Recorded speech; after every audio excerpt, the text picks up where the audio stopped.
જય સ્વામિનારાયણ. નામ એનો નાશ એ સૂત્રને સાર્થક કરતી એવી જિંદગી એટલે માણસનું જીવન.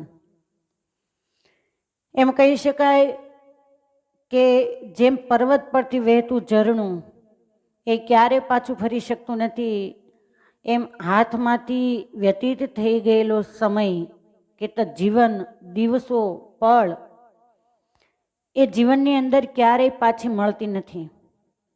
અને એક દિવસ આ જીવાત્માની મંજિલ ચોક્કસ છેલ્લા શ્વાસે એને મૃત્યુ તરફ લઈ જતી હોય છે. તો એ મૃત્યુ એ ક્યારે આવે, કેમ આવે, એના માટે પણ શાસ્ત્રો એને ખૂબ જ સાવધાની એ જીવાત્માને જાગૃત કરવા માટે આપેલી છે. શ્રીમદ ભાગવત મહાપુરાણ હોય કે અન્ય શાસ્ત્રો હોય કે સ્વામિનારાયણ સંપ્રદાયનો ગ્રંથરાજ સત્સંગ શિરોમણી સત્સંગી જીવન, જેના પંચમ પ્રકરણમાં ભગવાન સ્વામિનારાયણ અધ્યાય 65માં એમ કહે કે જે વ્યક્તિને સમીપ મૃત્યુ આવવાનું હોય એનું વર્ણન કરતા ભગવાન સ્વામિનારાયણ કહે કે જાગ્રત સ્વપ્નમાં ઉત્પન્ન થતા જે ચિહ્નો, એના ઉપરથી શરીર પતન ક્યારે થશે એ જાણી શકાય છે. સૌ પ્રથમ કે સમીપવર્તી મૃત્યુવાળો જે જીવાત્મા એ દેવમાર્ગ, ધ્રુવ, શુક્ર, ગુરુ અરુંધતીનો તારો અને પોતાની છાયાને કહેતા પડછાયો એને નિહાળી શકતો નથી. સમીપ મૃત્યુવાળો જે જીવાત્મા એ સૂર્ય, અગ્નિ, ચંદ્ર એ આદિકને તેજ રહિત નિહાળે છે. આકાશમાં હોવા છતાં, તેજસ્વી તત્વો હોવા છતાં એને નિસ્તેજ એ દેખાય છે. અને ચંદ્ર અને તારા મંડળને બે રૂપે નિહાળે છે. જ્યારે ડબલ આ વસ્તુ દેખાય તો માનવું કે કાળ દેવ નજીક છે. પછી આંખની ઉપર આંગળી મૂકી અને બે રૂપે જોવાનો પ્રયત્ન કરો, એ વાત અલગ છે. સમીપ જે વ્યક્તિનું મૃત્યુ છે એને ઉલટી અને મળમૂત્ર એ સુવર્ણ સમાન દેખાય છે. વૃક્ષોને પણ એ સુવર્ણ સમાન નિહાળે છે. જે વ્યક્તિનું મૃત્યુ નજીક છે એ વ્યક્તિ કાદવ કે રેતીમાં પોતાના પગલા એને અડધા નિહાળે છે. હંમેશા સ્વભાવ છે શરીરનો કે પંચભૌતિક શરીર આપણું જ્યાં માટીમાં કે ઝીણી રેતી હોય કે એવું કંઈક માટી, રમણ રેતી જેવી ઝીણી એકદમ મુલાયમ માટી હોય તો આપણે એમાં પગલાં માંડીએ, અથવા તો જ્યાં પાણીથી કીચડ જામી ગયો હોય, પછી કાદવની અંદર જેને આપણે ગારો કહીએ એમાં પગ મૂકો એટલે રીતસર આપણા આખા પગલા પડે. શરીરનો સ્વભાવ હોવા છતાં, આપણા જીવનની અંદર ચેતન શક્તિ હોવા છતાં, શરીરમાં છતાં અડધા પગલા દેખાય તો માનવું કે મૃત્યુ નજીક છે. છાયામાં છિદ્રને નિહાળે, કહેતા પડછાયામાં ઊભા હોય ને પડછાયો તો જેવું આપણું શરીર એવો ને એવો જ સામે દેખાય. પણ એ પડછાયાની અંદર જેમ કપડું હોય અને એમાં અગરબત્તી કે એના કોઈ કાણા પડી ગયા તો છિદ્ર ઝીણા ઝીણા દેખાય, એમ પડછાયામાં જે દિવસે છિદ્ર દેખાય તે દિવસે માનવું કે મૃત્યુ નજીક છે.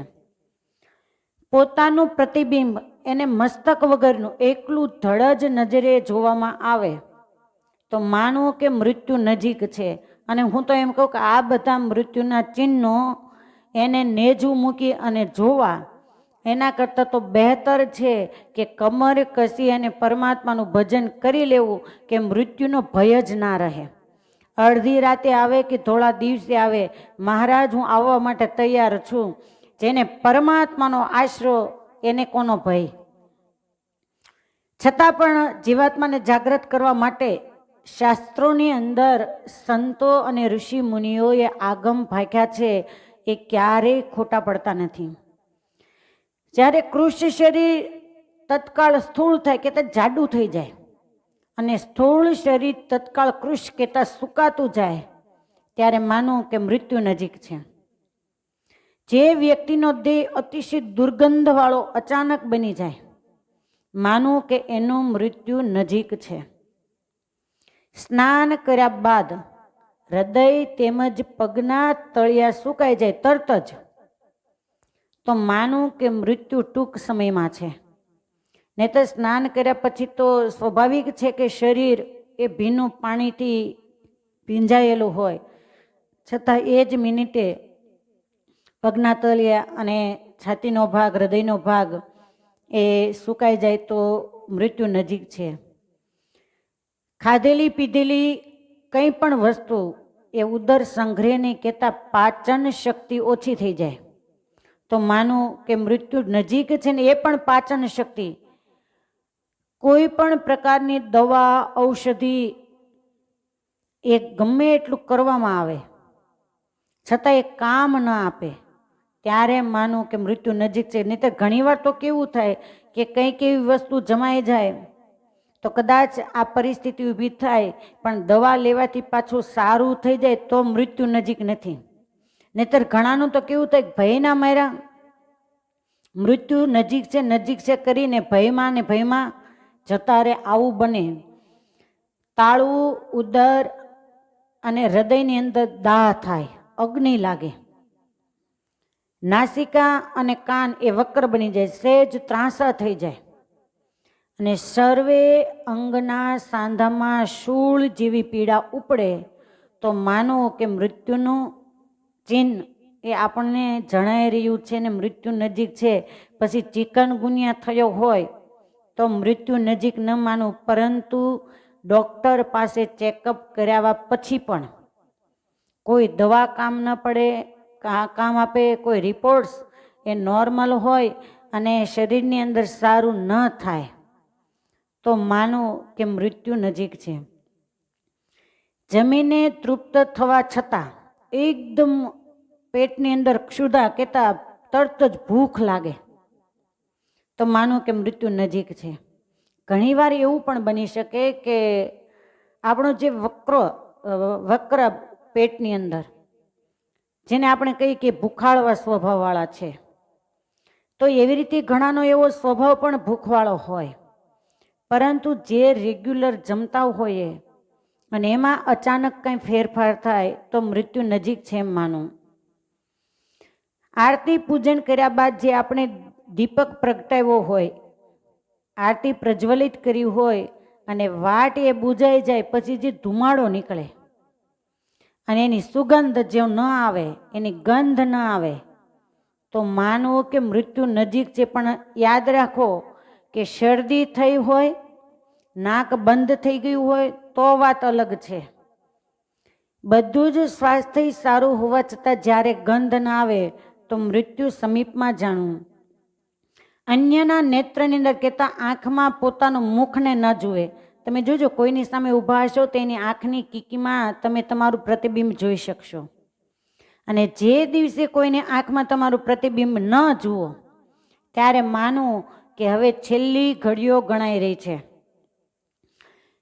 અન્યના નેત્રની અંદર પોતાનું પ્રતિબિંબ ન જોવે, એની સાથે કાનને બંધ કરે ત્યારે જે પ્રાણનાદ થાય, આમ આપણે ઘૂમ એવો અવાજ આવે. હાથની નાડીને આમ આપણે પકડી રાખીએ તો તમે જોજો કે એની અંદર ધબકારા સંભળાશે. તો કાનમાં આંગળી નાખવાથી જે પ્રાણનાદ ન સંભળાય તો માનવું કે મૃત્યુ નજીક છે. ઇન્દ્રિયોથી ગ્રહણ થતા વિષયોનું સારું કે નરસું એ ભાન ન રહે ત્યારે માનવું કે મૃત્યુ નજીક છે. ઘણીવાર તમે જમવા માટે આપે તો કહેશે ખારું છે, તીખું છે, મોળું છે, કેવું છે, તો કોઈ વાતની જ્યારે ખબર ન પડે ત્યારે માનવું કે હવે આપણે નગારા નોબત એ જવાના વાગી રહ્યા છે. નેત્ર ભ્રમણ, નાભીની કૃષ્ણતા, દાંતની કાળાશ, સ્વભાવમાં વિપરીતપણું આવવું અચાનક એ મૃત્યુના ચિહ્નો છે. ઘણી વાર નથી કહેતા કે અમારા વડીલો ન બોલવાનું બોલ્યા જ કરે છે, કેટલું એને સમજાવીએ તો એ સમજતા નથી. અને ઘણીવાર એવું પણ બની શકે કે હમણાંનું બધું ભૂલી જાય અને પહેલાંનું એ અખંડ યાદ કર્યા કરે કે વર્ષો પહેલાં જે એને પ્રતિક્રિયા કરી હોય, એટલે એમ બોલતા હોય કે બા પહેલાંનું બોલ બોલ જ કરે છે, બાપા પહેલાંનું જ યાદ કરે છે. પણ એ અચાનક સ્વભાવની અંદર એને વિપરીતતા દેખાય ત્યારે માનું કે મૃત્યુ નજીક છે. માટે આવું જે ભયજનક મૃત્યુ એ જે વ્યક્તિએ પરમાત્માનું શરણું સ્વીકાર્યું નથી એના માટે એ ભયજનક છે.